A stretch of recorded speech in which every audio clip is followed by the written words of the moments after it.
적는 것도 똑같아. 자, 그 다음에.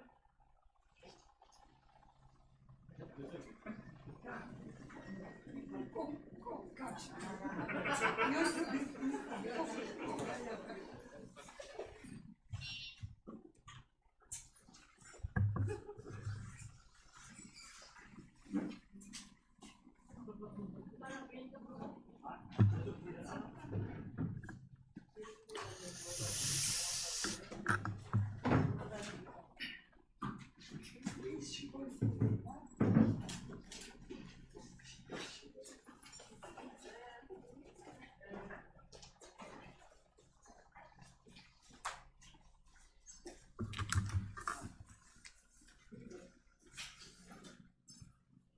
여기 그냥 여기 봅시다. 그냥 해주세요. 내가 노트북을 안 갖고 왔네. 그냥 여기 하라. 여기 하라. 여기 그냥 해주세요. 그냥 2번을 해주시라고요.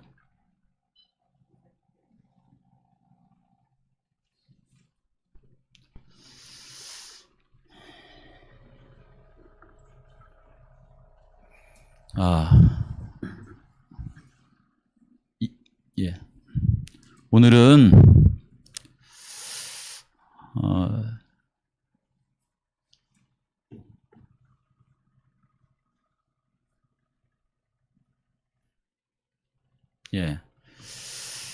예수님의 그 공생애 가운데서 마지막 이제 십자가에 달려 돌아가시기 전 1년에서 6개월 그 사이에 있었던 말씀들을 잠시 살펴보면서 제목을 제가 이렇게 다르게 이렇게 드리는 것보다 천국에 집중하게 하심 또는 하심이라고 하는 제목으로 말씀을 드려볼게요.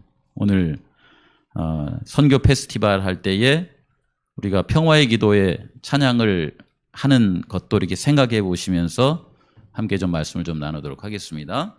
그래서 이게 뒤에 보시면은 두 번째 줄에 보시면 뭐라고 했냐면 주님 저를 그 하나님의 평화의 통로를 삼아 주십시오라고 하는 제목이에요. 원 제목이 보니까 뭐 평화의 도구도 되지만 평화의 통로로 삼아 주십시오. 이것이 훨씬 더 원래 그 프란치스코가 이 시를 이제 이 기도를 드렸던 내용하고 일치하는 것 같아서 저렇게 말씀을 드리도록 하겠습니다.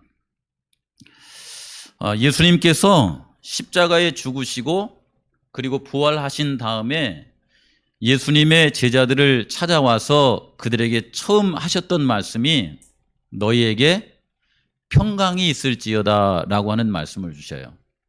이 말씀은 다만 우리의 어떤 마음의 어떤 평온함을 위한 말씀이 아니라 예수님의 십자가와 부활을 통해서 우리에게 있는 죄의 문제를 그리고 다시금 우리를 하나님의 형상으로 회복시킬 수 있는 의의 문제를 그분이 이제 십자가와 부활을 통해서 이루신 것에 기초하여서 너희에게 평강이 있을지어다 라고 하는 말씀을 우리에게 주십니다. 평강이 있을지어다.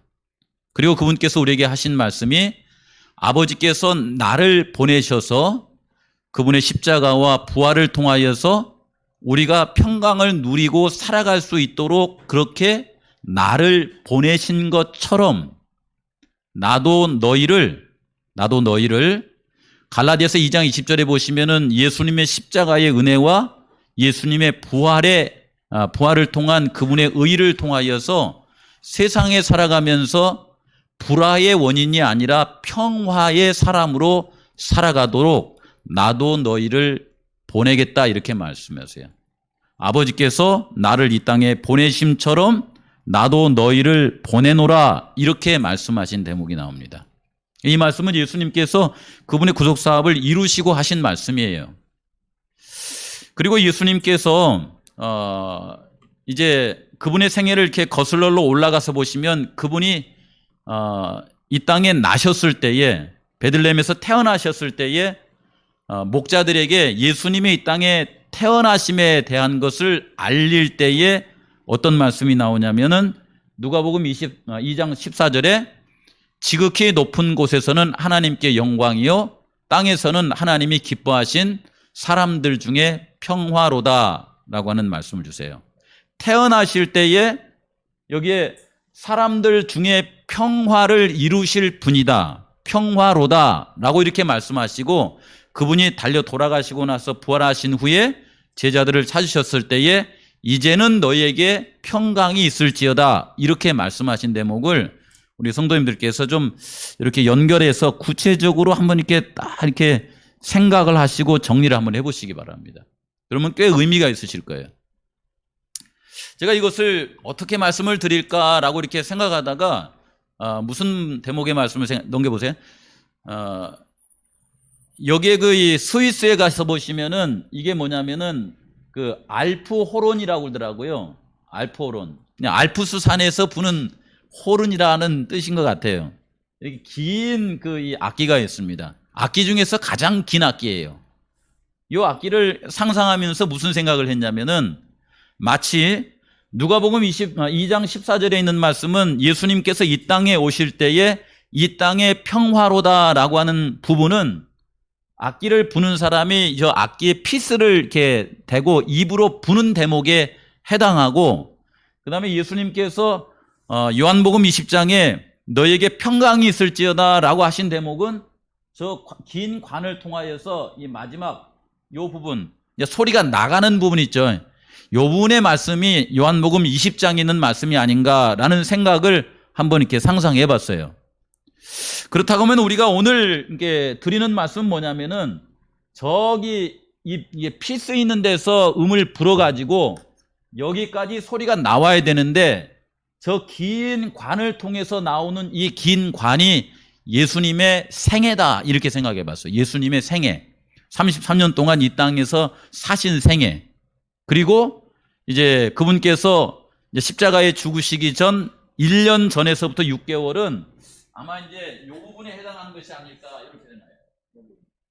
이렇게 생각해 보세요. 그리고 마지막 6개월이 여기고 마지막 순환 주간이 여기다. 이렇게 상상을 해보시면서 예수님께서는 그분의 태어나심과 그 다음에 십자가에 죽으신 부활을 통해서 우리에게 주시고 싶은 그런 기별은 구속의 열매는 뭐냐면 평화예요. 평화. 평화롭게 살아가도록. 싸우지 않고 평화로운 것이 아니라 선과 악의 이 싸움 속에서 하나님의 사랑을 이렇게 드러내면서 우리의 마음속에 평강 가운데 살아가도록. 예수님의 제자들은 마음의 평화를 누리면서 이웃을 용서했습니다. 마음의 평화를 누리면서 복음을 증거했고 마음의 평화를 누리면서 순교의 길을 걸어갔어요. 우리는 어떻게 생각하면은 연약한 사람이라 마음의 평화를 희생하고 돈을 벌기도 하고 마음의 평화를 희생하고 이웃과 싸우기도 하고 마음의 평화를 희생하면서 자신의 자존심도 지키며 살아가는데 예수님은 그런 삶보다는 예수님의 평화를 위해서 때로는 희생하고 헌신하고 때로는 순교의 길까지도 이 평화로운 마음을 갖고 살아가도록 그렇게 우리에게 가르치신 것이다 라고 하는 것입니다. 그래서 이 알프 호른의 저희 아까 말씀드렸던 그 몸통 부분에 있는 말씀을 주시면서 우리에게 어떤 기별의 말씀을 주시냐면요. 이런 말씀을 우리에게 주세요. 넘겨보세요. 여기 아르셔서 이렇게 제가 멈추면 넘기세요. 누가복음 9장 23절에서 27절에 있는 이 말씀이 예수님의 공생애 가운데서 이제 1년에서 6개월 남짓한 그 시간을 남겨놓을 때에 예수님께서 제자들에게 주신 말씀이에요. 이 말씀을 달리 말해서 무슨 말씀이라고 말하냐면 제자도의 말씀이다, 이렇게 말하고 있습니다. 제자도예요, 이것이. 같이 한번 읽어볼까요? 제자도. 이 길을 걸어가지 아니하면 우리의 마음속에 평화를 누리고 살 수가 없습니다. 또 무리에게, 시작. 또 무리에게 이르시되 아무든지 나를 따라오려거든 자기를 부인하고 날마다 제 십자가를 지고 나를 따를 것이니라. 누구든지 제 목숨을 구원하고자 하면 잃을 것이요 누구든지 제 목숨을 사람이 만일 온 천하를 얻고도 자기를 잃든지 빼앗기든지 하면 무엇이 유익하리요? 누구든지 나와 내 말을 부끄러워하면 인자도 자기와 아버지와 거룩한 천사들의 영광으로 올 때에 그 사람을 부끄러워하리라. 이 말씀을 바로 그 즈음에 1년에서 6개월 남은 그 즈음에 예수님을 따라다니는 제자들에게 이 제자도의 말씀을 주신 거예요. 이 얘기를 듣고 예수님을 신실하게 더 따라간 제자들도 있었지만은 이 이야기를 듣고서 예수님을 떠난 제자들도 있습니다. 네. 예수님께서 유대와 갈릴리에서 2년을 보내시고 그 다음에 약 1년간 그분께서 이 사역지를 넓게 가지시는데 어디로 가셨냐면 두로와 시돈 지방에, 그 다음에 저 위에 가이사라 빌립보 지방에, 데가볼리 지방에, 갈릴리 북쪽 지방을 이렇게 다니면서 그분의 공생애에서 나누었던 사역을 더 넓게 가지십니다.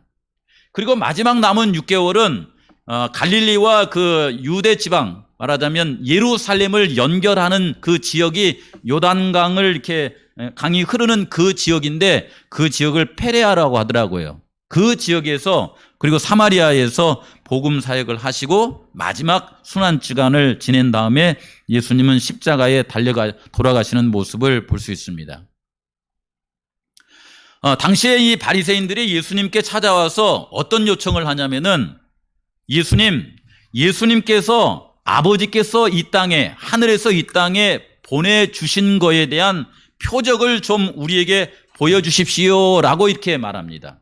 이미 예수님께서 많은 사람들에게 병자를 고치시고 귀신을 쫓아내시고 그다음에 죽은 자를 살려내시고 소경의 눈을 뜨게 만드시고 그다음에 귀가 어눌한 사람의 귀를 듣게 만들어주시고 이 혀가 어눌해가지고서는 말을 하지 못한 사람들의 혀를 풀어주시는 그런 놀라운 사역을 하셨어요. 또 가난한 사람들에게 양식을 나눠주면서 그런 사역을 하셨는데 그런 걸 다 보고도 바리새인들이나 서기관들은 예수님에게 뭘 요청했냐면 이런 걸 다 보여주는데 결정적인 표적을 좀 보여주십시오. 하늘에서 이 땅에 오신 결정적인 표적을 좀 보여주십시오. 이렇게 얘기했어요.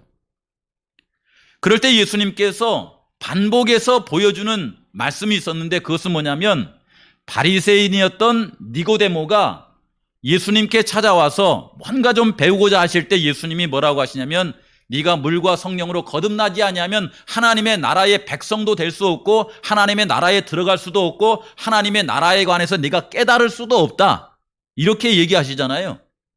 이 니고데모가 그 얘기를 다 듣고 나서 뭐라고 하냐면 사람이 어머니의 뱃속에서 태어났다가 어떻게 두 번째 태어납니까? 이렇게 얘기하죠. 그렇죠. 그럴 때에 예수님께서 바리새인이었던 니고데모에게 주신 말씀이 뭐였냐면 이 말씀이었어요.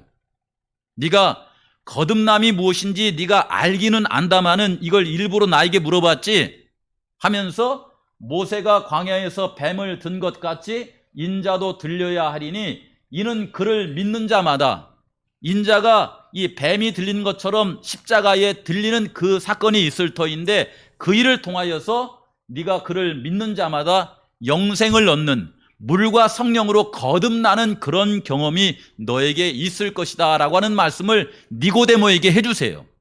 니고데모에게. 그런 것처럼 바리새인들과 서기관들이 예수님의 나라에 대해서 잘 이해하지 못하고 다만 그분께서 이런 사역을 한다고 하면은 이스라엘 나라를 그때 당시에 아주 붕황한 나라로 이렇게 세우셔가지고서는 그들이 말하는 하나님께서 말씀하신 그런 나라가 아니라 그들의 마음속에 바라는 그런 나라를 세울 수 있을 것이다 라고 생각하면서 하늘에서 온 표적을 좀 보여주십시오 라고 했더니 뭐라고 하시냐면 이 표적 말고는 너희들에게 보여줄 표적이 없다고 그래요.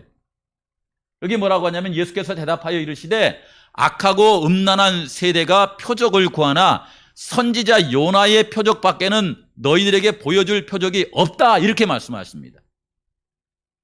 지난 한 시간 말씀드린 것처럼 예수님께서 이 말씀을 바리새인들과 서기관들이 예수님의 그 사역을 보면서 좀 마음에 들지 않고 때로는 이렇게 예수님을 막 이렇게 좀 이렇게 배척하고 급기야는 예수님을 십자가에 못 박는 장본인들이 이 사람들인데 이 사람들에게 너희들에게 보여줄 표적이 이것이다. 그것은 뭐냐면 요나의 표적이다. 이렇게 말씀하셨을 때에 예수님은 그 바리새인들을 질책하듯이 말하거나 미워하면서 말한 것이 아니라 가만히 보시면요. 니고데모에게 하신 말씀과 이 말씀을 연결해서 보시면은 예수님이 그 바리새인들과 서기관들을 사랑해서 하신 말씀이에요, 이것이요. 사랑해서. 그렇죠. 그들이 예수님께서 메시아라고 하는 확실한 증거는 뭐냐면은 여기 그러잖아요. 요나가 밤낮 사흘 동안 물고기 뱃속에 있었던 것 같이 인자도 밤낮 사흘 동안 어디에 있을 거예요? 돌무덤 속에 있을 거잖아요. 그 얘기를 하는 것입니다. 이 일이 이루어질 때에는 이것을 너희들이 하늘에서 온 표적이라 생각하고 그분을 마음속에 받아들이게 되면 하나님의 백성으로 살아갈 수 있을 것이다 라고 하는 말씀을 여기에 해주고 있는 것입니다.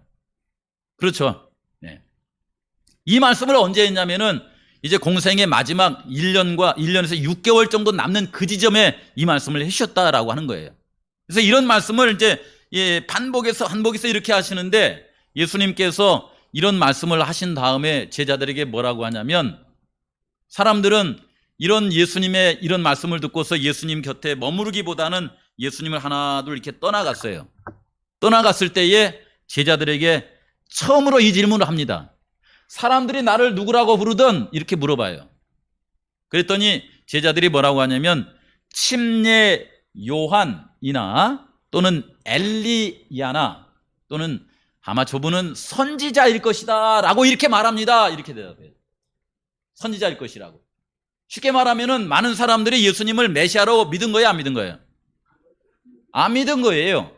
침례 요한이나 엘리야나 아니면 나라가 어려울 때에 늘 하나님께서 이렇게 보내주셨던 선지자일 것이다 이렇게 말합니다. 이렇게 대답했던 겁니다.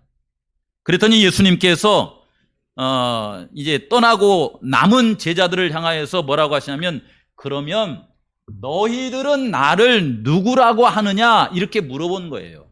너희들은 나를 누구라고 하느냐 이렇게 물어봤을 때에 다행히 베드로도 사실은 예수님이 누군가를 몰랐었대요. 시대소망에 보면 그렇게 나옵니다. 예수님의 그 이 사명이 정확하게 무엇인지를 몰랐지만은 그가 예수님이 물어보실 때에 성령의 역사하심을 통하여서 아버지께서 바로 앞에 있는 그분이 누군가를 가르쳐 줬대요. 그래서 베드로가 뭐라고 하냐면 이르되 시몬 베드로가 대답하여 이르되 주는 그리스도시요 살아계신 하나님의 아들이십니다 라고 이렇게 대답한 거예요. 같이 한번 해볼까요? 주는 시작. 주는 그리스도시요 살아계신 하나님의 아들입니다 라고 이렇게 베드로가 대답한 거예요. 베드로가. 그런데 이 부분에 대해서 이 시대소망에는 뭐라고 하냐면은 베드로가 고백한 진리는 성도의 신앙의 기초이다 이렇게 나왔더라고요. 그러니까 이 기독교를 믿고 있다, 내가 그리스도인이다, 그 예수님의 재림을 이렇게 기다리고 살아간다라고 하는 그런 모든 사람들의 신앙의 기초는 뭐냐면은 예수님을 메시아로 받아들이는 거예요. 하나님의 아들이라고 믿는 것입니다. 그것이 신앙의 기초라고 이렇게 나와 있더라고요. 또한 그렇게 고백하는 그런 사람들에게는 그것은 그리스도께서 친히 영생이라고 선언하신 진리를 받아들인 것이다 이렇게 나왔어요. 영생이라고 하는 진리. 하나님의 아들이 이 땅에 와서 우리를 위해서 십자가에 달려 돌아가시고 부활하심으로 말미암아 우리의 구원의 이 길을 열어놓으셨는데 그분을 내가 당신은 그리스도시요 하나님의 아들이라고 믿는 신앙의 고백은 우리에게 너무나 중요하다라고 하는 것입니다. 예수님께서는 이 말씀 위에 교회를 세우신 거예요. 교회를.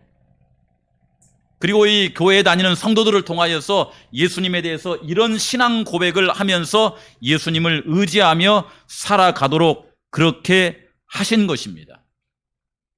특별히 제자들에게 이 기간에 예수님은 그분이 메시아로서 하나님의 아들로서 하셔야 될 일이 무엇인가를 제자들에게 알려줬습니다. 이렇게 얘기한 다음에 내가 이 제사장들의 손에 이렇게 팔려가지고 죽은 다음에 3일 만에 다시 살아나리라 라고 하는 그 말씀을 비로소 이렇게 하신 거예요. 그분이 하셔야 될 일을. 근데 그렇게 예수님께서 제자들에게 말씀하셨을 때에 제자들이 그게 무슨 말인지 알아요, 몰라요? 잘 몰라요. 베드로까지도 이렇게 자기가 신앙 고백을 해놓고서는 이렇게 신앙 고백하신 예수님이 그 나라의 어떤 정치적인 경제적인 그런 왕이 되기를 원하는 것이지 하나님의 나라의 왕이 된다고 하는 것이 무슨 뜻인지를 잘 몰라요, 이렇게. 네. 예수님께서는 메시아로서 그분께서 하셔야 될 일과 십자가의 죽으심과 십자가의 후에 얻을 영광에 대해서 이렇게 말씀을 해주셨을 때에 제자들의 마음속에 뭔가 좀 이렇게 정치적 경제적인 왕이 되셔가지고 뭔가 이 땅에 자유와 평화를 주신다고 하면은 뭔가 기대도 되고 할 텐데 돌아가시겠다고 하니까 죽으시겠다고 하니까 그들의 마음속에 왠지 모르게 불안함과 무서움과 두려움이 이렇게 그들의 마음속에 엄습했다라고 이렇게 표현을 하더라고요. 제자들도 그렇지만 우리도 신앙을 이렇게 시작하면서 예수님께서 어떤 분이시고 하나님께서 우리의 마음속에 이루시고자 하는 은혜의 완국이 어떤 것인지 깨닫는데 우리가 이렇게 빠르지 않더라고요. 아주 더디게 이게 깨닫습니다. 그렇죠. 예. 사랑으로 말씀하시고 사랑으로 행하시는 그분의 사역이 믿음으로 이렇게 우리의 마음속에 다가오지 않고 그분을 믿고 침례받고 신앙하면서도 우리의 마음속에서 시기심이나 또 이렇게 교만심이나 경쟁하는 그 마음에서 자유로워져야 안 자유로워져요, 이게 잘 돼야 안 돼요. 옆 사람 잘 되면은 신앙 안에서도 마음속에서 이 침례 요한인 것처럼 그 사람은 흥하고 나는 패하는 것이 기쁨이다 이렇게 말합니까? 아니면 나는 패하고 옆 사람 잘 되면 배가 아픕니까? 막 시기 질투 심이 안 나나요?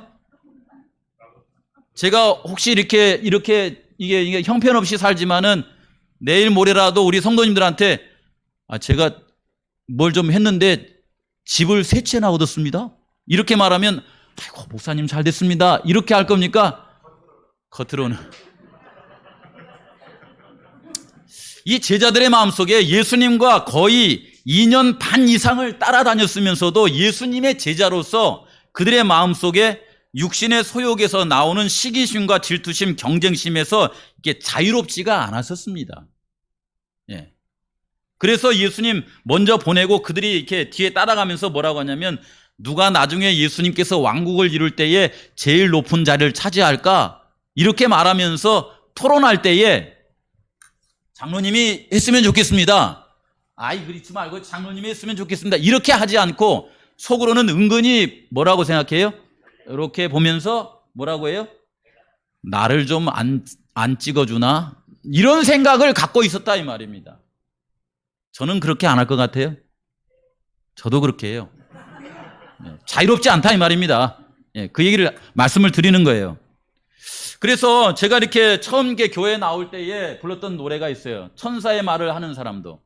하나님, 신앙하면서 하는 모든 사역이 주님께서 우리를 사랑하심처럼 사랑으로 하게 해주십시오 라고는 그런 마음으로 이 찬양을 많이 드렸었죠. 근데 여기 3절에 보시면 뭐라고 하냐면 지금은 희미하게 보이나 그때는 주를 맞대고 보리. 지금 우리가 이렇게 주님을 따라가는 것은 나름대로 최선껏 다 해본다고 하지만은 쉽게 말하면 예수님의 발끝 정도 따라가는 거예요. 늘 예수님 닮고자 하지만 그래서 이 뭐라고 하냐면 하나님 말씀 전한다고 하지만은 우리가 그것을 사랑으로 전하지 않으면은 그 모든 것이 소용이 없다고 말하지 않습니까? 이 말씀에 제 마음속에 기도를 하게 되더라고요. 그죠? 우리 집사님들 또 이렇게 장로님들 제게 있는 것을 가끔가다 예수님 흉내를 한번 내본다고 대봉도 한번 사다 드려보지만은 그 대봉 갖다 드리고 그 다음에 대봉에 4배 내지 5배 돈을 받아갖고 챙기는 사람이 여기에 있는 마목사입니다. 예. 우리 성도님들이 더 좋아요. 목사님들 믿음 좋다고 하지만요, 이건 제가 볼 때는 제가 목회를 해보니까 그다지예요. 목사님들은요, 뭘 할 때마다 그에 대한 보상을 4배, 5배는 꼭 받습니다. 그래서 제가 이렇게 목회하고서 제가 이렇게 늘 생각하는 것이 우리 성도님들에게는 주면 손해는 아니다. 이런 생각입니다. 김이라도 한 다발 사다 주면은 장로님들은 예를 들어서 5, 6만 원짜리 사과 한 박스 제가 15,000원짜리 김 하나 주잖아요. 그러면 5, 6만 원짜리 사과 한 박스 갖다 주시지 15,000원짜리 김 대신에 예를 들어서 한 6,000원짜리 이 오렌지 주스 갖다 준 사람은 제가 신앙하면서 한 번도 못 봤어요. 한 번도 못 봤어요. 그래서 믿음은 목회자들보다 장로님들이 더 좋은 것 같아요. 어쨌든 이런 걸 보시면서요, 우리의 마음속에 사랑으로 했으면 좋겠다라고 하는 그런 마음의 바람이 있지만 아직도 육신의 소욕에서 자유롭지 못한 그런 우리들에게 주신 말씀이 뭐냐면 이 말씀이에요. 이 말씀. 우리에게 이르시되 아무든지 나를 따라오려거든 자기를 부인하고 날마다 제 십자가를 지고 나를 따를 것이다. 이 말씀을 주신 거예요. 그리고 누구든지 첫째가 되고자 하면 뭇사람의 뭐가 되라? 끝이 되며 뭇사람을 섬기는 사람이 되라. 첫째가 되고자 하면 하나님, 제가 첫째가 되고 싶은 마음이 있는데 예수님처럼 되게 해주세요. 끝에 서고 남을 섬기는 그런 사람으로 제가 살아갈 수 있도록 해주세요. 이렇게 말합니다. 그리고 여기에 보시면은 37절 보면 누구든지 내 이름으로 어린아이는 나는 어린아이에게 주지만 어린아이는 나에게 줄 게 있어요, 없어요? 없어요. 그런 아이들에게 마치 그를 예수님을 이렇게 대접하는 것처럼 어린아이를 대접하고 그렇게 살아가는 사람이 되라라고 이렇게 말씀하십니다. 이렇게 살아가는 것이 쉽겠어요, 어렵겠어요? 이게 어렵습니다. 쉽지 않습니다. 예수님의 제자도를 이렇게 따라간다고 하는 것은 어렵기 때문에 이 시대서망에 있는 말씀에 보면 이런 말씀이 있어요. 예수님께서 이 땅에 하나님께서 보내셨다고 하는 가장 강력한 증거, 강력한 표적은 뭐냐면 그분이 누구의 품성으로 살았다는 거예요? 하나님의 품성으로 살았다는 겁니다. 하나님의 품성으로 산 거예요. 그래서 이 그리스도인들이 살아가면서 저 사람은 예수님의 제자다라고 하는 것의 가장 강력한 증거는 뭐냐면 그리스도의 생애 가운데 나타난 자기 희생과 동정과 사랑이 하나님의 일꾼의 생애에서 재현되면 저 사람은 누구다? 저 사람은 예수님의 제자다라고 이렇게 볼 수 있는 거예요. 근데 이런 것이 이렇게 굉장히 어렵지만은 이 삶을 어떻게 이뤄낼 수 있냐면은 너희들이 예수님과 상관없이 그렇게 삶으로 내 제자가 되라 이렇게 하지 않고 이렇게 설명을 해놨습니다. 예수님께서는 당신을 믿는 믿음으로 말미암아 하나님의 품성의 영광에 이르라고 우리에게 뭐 하셨어요? 명령하셨다 이렇게 말해요. 예수님을 믿음으로 말미암아 하나님의 품성을 닮은 사람이 되도록 주님께서 만들어주셨는데 그 사실을 마음속에 받아들이도록 했다라고 하는 거예요. 그리고 여기에 이 명령은 일종의 약속인데 예수님께서 구속의 계획을 통하여서 우리의 삶 가운데 육신, 죄에서 우리를 이렇게 떨어뜨려 주시고 분리시켜 주시고 우리의 마음속에 성령 하나님을 받아들이도록 하여 주셔서 성령 하나님을 통하여서 그런 삶을 살아가도록 준비를 다 해주셨다라고 하는 거예요. 이게 믿음의 길입니다. 이것이 놀라운 길이죠. 그렇죠? 예. 그래서 이런 삶에 대해서요, 우리 성도님들이 살아가시면서 이게 너무 자극적인 말씀에 이렇게 막 길들여지지 말고 요거 귀 기울여 드려보세요. 왜냐하면은 흔히 사람들이요, 예수님 재림하시기 전에 우리가 생각할 때는 뭐 기후변화나 지진이나 화산이나 뭐 그 다음에 뭐 일요일 시험령이나 이런 것 때문에 하나님의 나라에 못 간다고 생각하는데 그거 아니에요, 사실은요.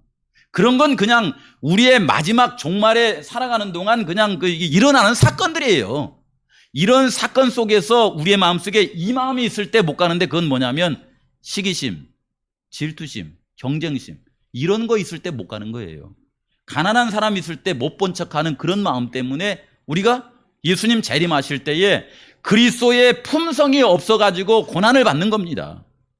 그런데 그러한 삶을 잘 극복하게 하기 위해서 주신 약속이 뭐냐면 예수께서는 나의 나라를 건설하는 데 있어서 그대의 활력과 능력은 그대가 나의 영을 받는 뭐에 달려있어요? 여부에 달려있다 이렇게 말하는 거예요. 주님께서 우리에게 보내주시겠다 약속하신 하나님의 영을 마음속에 받아들이는 데 따라서 내가 시기심을 버릴 수도 있고 시기심을 끝까지 가지고 가고 살 수도 있다는 겁니다. 굉장히 중요해요, 안 중요해요? 이게 지진 문제나 화산 문제보다 더 중요한 거예요, 이것이요. 그리고 뭐라고 하시냐면 생명에서 생명에 이르는 향기가 되면 그대는 나의 은혜에 뭐 하는 자가 돼? 참여하는 자가 되어야 한다라고 이렇게 말해요. 그렇게 될 때에 경쟁심, 이기심, 높은 지혜에 대한 욕심이 사라지고 그대는 자신의 부를 구하지 않고 다른 사람의 부를 구하는 그런 사랑을 가질 것이다. 이게 누구냐면 프란치스코예요. 이렇게 살았거든요. 여러분, 우리 성도님들 오늘 이제 가셔가지고 이렇게 찬양하시는데 찬양해가지고 1등 하는 것도 좋아요. 그런데 김기수 목사님이 저한테 살짝 얘기해 줬는데 1등하고 마지막 제일 기능적으로 못하는 사람하고 상금 차이는 없어요. 다 똑같습니다. 중요한 것은 뭐냐면 우리 성산교회 성도님들이 이렇게 같이 다 가셔가지고 근데 오늘 오신 장로님 네 분은 같이 가려고 나온 거예요? 그냥 난 거예요? 박수 한번 쳐드리세요. 까다고 보면 성산교회가 세계적인 교회가 어쨌든 예 그렇게 가셔가지고 우리 성도님들께서 이 성산교회가 예수님 안에서 이렇게 하나다라고 하는 것을 우리 제주교회 성도님들에게 같이 이렇게 보여주시면서 즐겁게 찬양하면 저희들은 목적은 달성한 거예요. 그 다음에 이제 뭐 이 홍보국장님이 이렇게 하다가 삑살이 괜찮아요. 그런 것은요. 아까처럼 막 엉성 괜찮아요. 다만 우리가 한 마음으로 찬양하고 함께 즐거워하고 그리고 모두에게 동일하게 주는 상금 받아갖고 오시면서 꼭 90점 이상 받으셔야 돼요. 90점 이상 받으셔야 오늘 강장로님하고 한장로님이 밥을 쏩니다. 85점이면은 안 쏜대요. 근데 가장 배점 점수가 많은 것이 뭐냐면 많이 참석하는 거예요. 그렇죠? 같이 참석하는 거. 이렇게 해서 이 찬양을 하게 되면요. 우리가 하나님의 은혜를 다 이렇게 받으면은 뭐에서 자유롭냐면 시기심, 있죠, 여기요. 어디에 나와 있어요, 이게? 경쟁심, 이기심, 높은 지에 대한 욕심이 다 사라진대잖아요. 이런 은혜를 우리 성도님들이 한번 이번 안식일, 오늘 오후에 한번 받아보시기 바랍니다. 오늘 제가 해드리고 싶은 얘기는 다 끝났어요, 이게. 이제 이 노래에 대한 얘기만 잠깐 말씀드리도록 하겠습니다. 예수님이 이런 삶을 원하는데, 모든 걸 약속을 해놨죠. 믿음으로 말미암아 성령의 은혜를 통하여서 이렇게 살 수 있도록 다 해놓으셨습니다. 자, 프란치스코가 했어요. 여러분, 프란치스코가 언제적 사람이냐면 1182년대 사람이에요. 1182년. 이 1182년이 그 얘기하는 것은 뭐냐면 각 시대의 대쟁투라고 하는 교회사를 이렇게 이 공부해 보신 분들은 그때 당시가 뭐냐면 종교 암흑 시대예요. 종교 암흑 시대. 성직자들은 그냥 이게 성도들의 이렇게 그거 있죠. 종교적인 제도를 통해서 그냥 이게 호주머니 채우는데 바쁜 그런 시대예요. 종교적으로 이렇게 어두운 시대였습니다. 그때에 누가 태어나냐면 프란치스코가 이제 이 땅에 태어난 거예요. 이탈리아. 여기 보시면은 아시시라고 하는 그곳에서 이 땅에 태어났습니다. 그의 아버지는 비단 장사였대요. 비단을 파는 장소였어요. 하니까 그때 당시에 이렇게 상업을 했다고 하면 돈이 많겠어 적겠어요? 이 돈이 많았습니다. 여러분 살아가시면서 보시면 돈 많은 사람이 마음의 여유가 있어요? 돈 없는 사람이 마음의 여유가 있어요? 그래도 있는 사람이 있습니다. 저에게 어렸을 때 너무 가난하니까 그냥 마음이 좁잖아요, 이렇게. 그래가지고 아까 우리 금연이가 이 치킨 함께 먹는 것이 소원이라고 그랬는데 제가 솔직하게 말씀드릴게요. 치킨 한 마리를 살려면은요, 제 손이 달달달 떨려요, 이렇게. 이 손을 달달달 떠는 사람이 누구냐면 저희 어머니예요. 저희 어머니는 늘 저한테 말하기를 돈 아껴라 그래요. 돈 아껴라. 그래서 저희 아버지는 이 방에서 이렇게 밖으로 나가잖아요. 반드시 뒤를 돌아봐요. 반드시.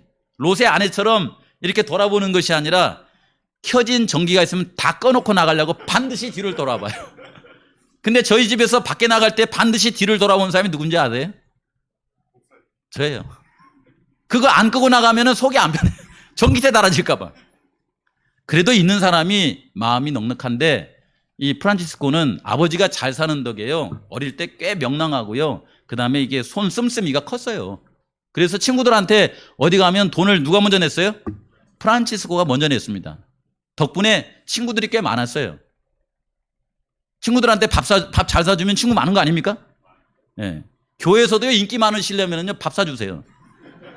밥 사주는 사람 치고 인기 없는 사람 없습니다, 여러분. 누가 그러더라고요. 연세가 드시면은 사람들이 옆에 있었으면 좋겠는데 사람들 옆에 이렇게 있게 하려면은 호주머니는 열어놓고 입은 닫으라고 그러더라고요. 맞는 진리예요, 그거요. 예.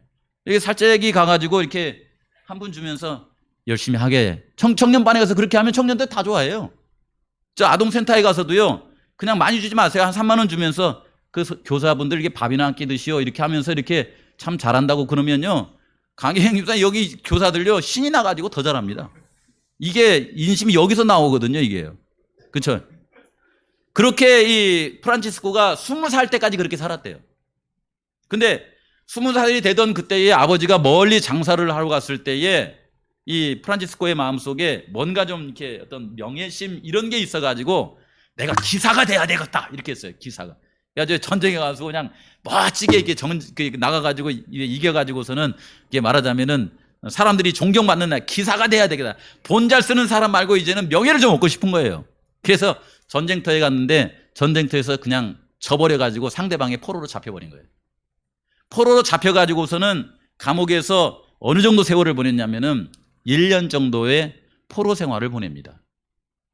포로 생활을 보내는 동안에 프란치스코가 자신의 삶을 되돌아봐요. 그러는 가운데 아버지는 부자니까 어떻게 하냐면 거금을 들여가지고서는 이제 돈을 주고서 그 아들을 감옥에서 꺼내옵니다.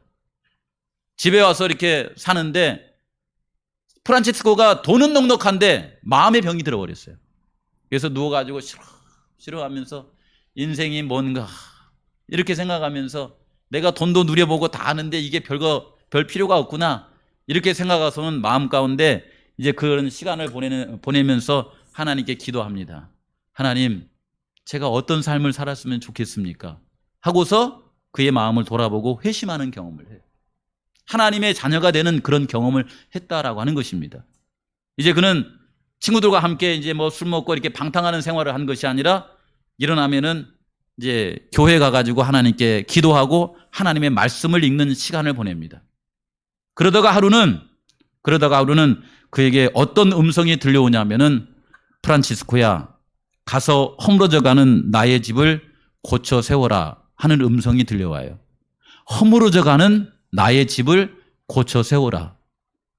처음에 이 프란치스코는 그 얘기를 들을 때에 뭐로 알아들였냐면은 자기가 기도하고 있는 성당이 허름하고 그냥 이렇게 다 이게 쓰러져 가는 것을 이렇게 보면서 이 교회를 고치라는 거구나 라고 그렇게 생각했대요.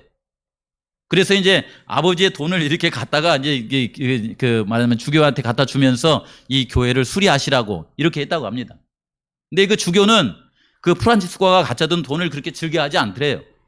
근데 아버지가 나중에 그 사실을 알고서는 아니 내가 애쓰게 번 돈을 가져가 이 교회에다가 갖다 주냐고 이렇게 하면서 아들을 호되게 이게 호통을 치고서 주교한테 가가지고 그 돈을 다시 찾아왔어요.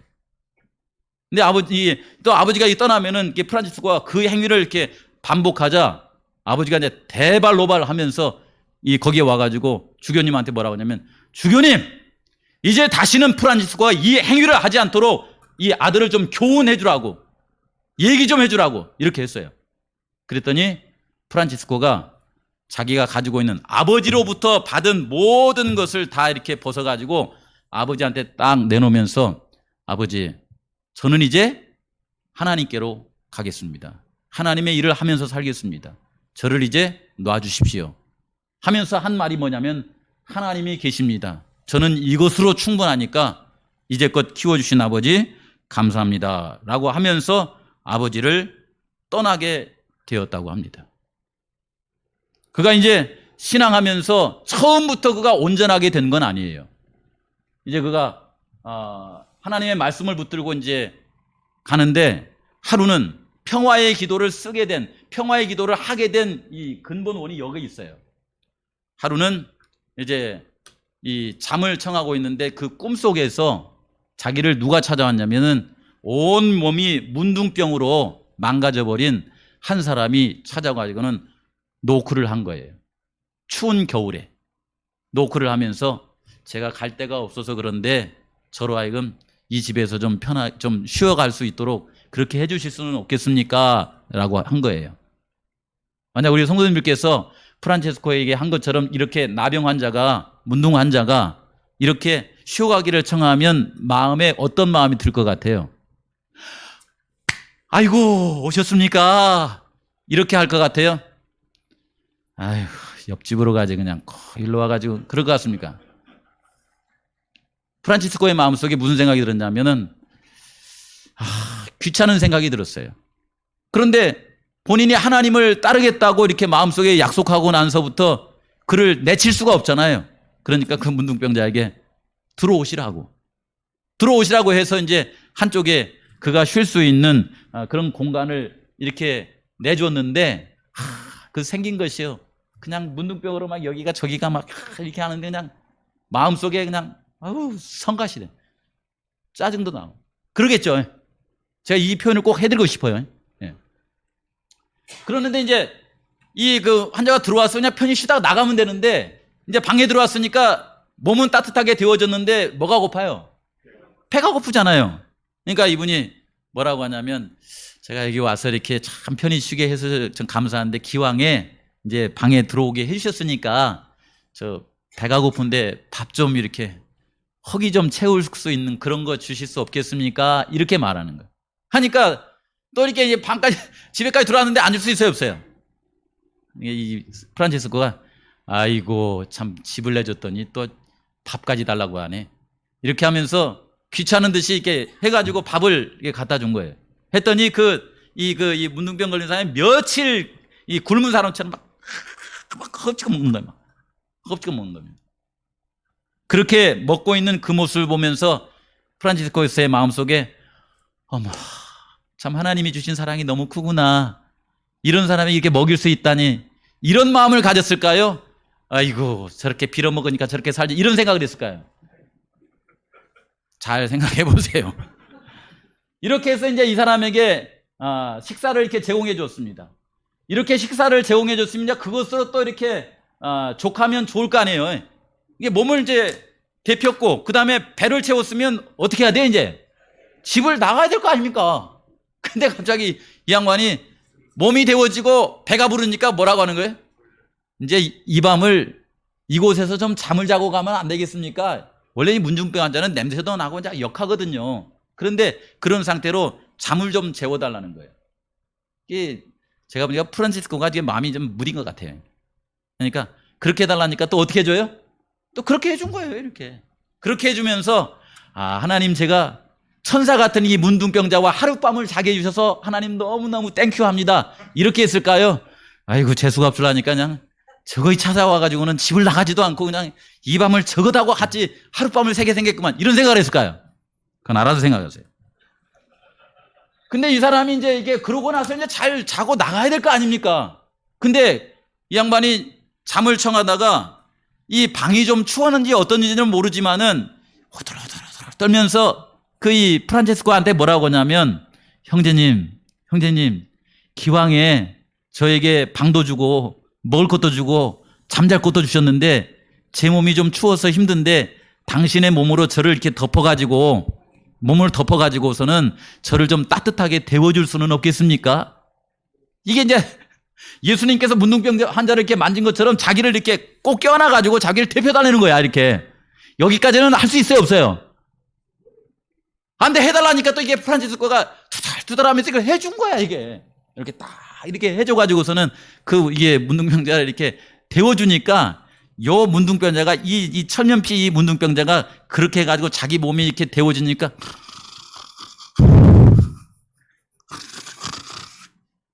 코를 골면서 잠을 자는 거야. 근데 프란치스코는 잠이 와요, 안 와요? 잠이 안 오는 거예요.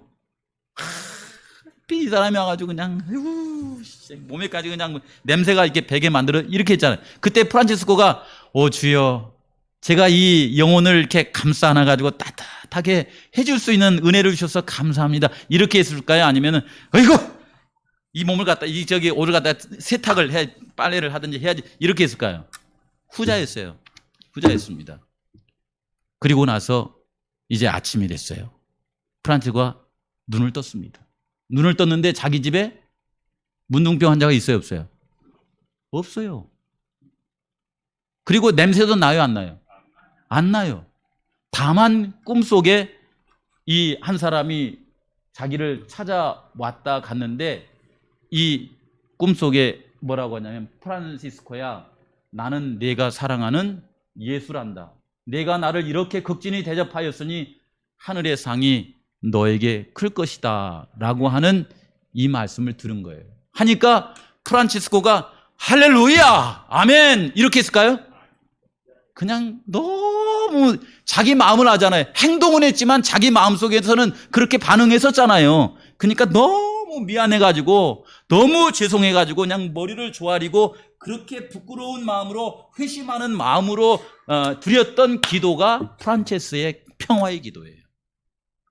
그가 일어나서 하나님께 기도하면서 그렇게 기도를 합니다. 여기 안 보이시죠? 제가 읽어드릴게요. 주여, 뭐라고 하냐면 저는 평화의 도구입니다, 이렇게 안 해요.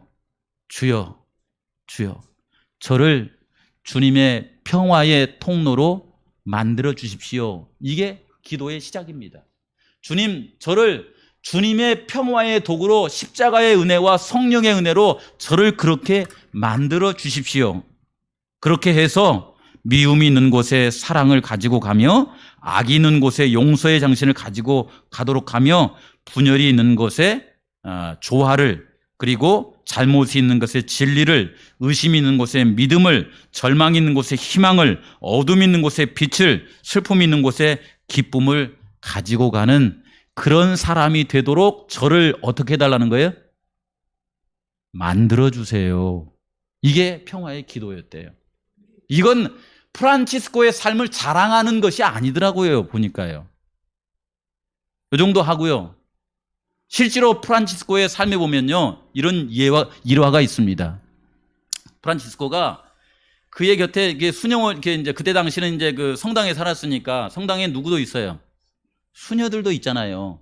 근데 당시에 이 프란치스코와 가깝게 지냈던 클라라라고 하는 10살 밑에 수녀가 있었대요. 여러분, 이게 성당에서 이게 봉사하는 신부님들은 마음속에 십자가에 자기의 정욕을 못 박았기 때문에 아름다운 수녀가 있으면은 마음의 정욕이 안 일어날까요? 안 일어나겠죠, 설마. 그렇죠? 우리 성도님들 생각할 때 마목사는 이렇게 이 성도님들 가운데 미인이 있으시면은 마음속에 아름다운 성도구나, 이렇게 생각하지, 마음속에 정욕이 전혀 안 일어나는 그런 예수님을 닮은 사람이겠죠. 근데 이런 예화가 있어요. 우리가 이제 성 프란치스코라고 하는데 그건 맞지 않아요. 그냥 성도 프란치스코예요. 프란치스코가 살아가면서 자신의 마음속에 정욕이 일어났을 때 그 정욕을 이렇게 꺼트리기 위해서 어떤 행위를 했었냐면요, 그 고린도후서 5장에 보시면 이 바울이 자기의 몸을 쳐서 복종했다고 그러잖아요. 그 말처럼 자기 몸을 이렇게 옷을 다 벗고서 그 성당 정원에 장미가 있었는데 장미 위를 이렇게 굴렀대요. 이렇게 장미 위를 굴르면 장미에 가시 있잖아요. 가시가 막 몸을 찔리면서 하나님 제가 이 정욕을 버리기를 원합니다 하면서 이렇게 굴러다녔대요. 하도 이 성 프란치스코가 그렇게 자주 굴러다니니까, 자주 굴렀다는 말은 구를 때마다 무슨 생각이 났다는 거예요? 그 생각이 났다는 거지 아닙니까? 그렇게 해서 하니까 하나님께서 어떻게 하셨냐면은 그냥 정원에 있는 장미의 가시를 없애줬대요. 그런 일화가 있어요. 프란치스코 우리가 평범한 사람입니다. 똑같은 사람이에요. 그런 그 사람이 자신의 꿈속에서 이런 경험을 하고서 이 찬양을, 이 시를 했던 거예요. 하나님, 우리도 똑같이 예수님 재림할 때까지 예수님의 평화의 도구로 저를 써주십시오. 그렇게 살아가기 위해 제 마음속에 있는 시기심, 질투심 이런 것을 십자가 아래 내려놓고 성령의 은혜를 받고 살아가기를 원합니다 라고 하는 것이 요 노래였습니다. 이해됐죠? 오늘 오후에 같이 찬양하실 때 그런 마음으로 하십시다. 하나님, 저희들을 그리스도의 십자가와 성령의 은혜로 평화의 도구로 만들어 주셔서 우리 주변의 많은 사람들을 돕고 그렇게 살아가게 해 주십시오 하는 그런 삶을 사시길 바랍니다.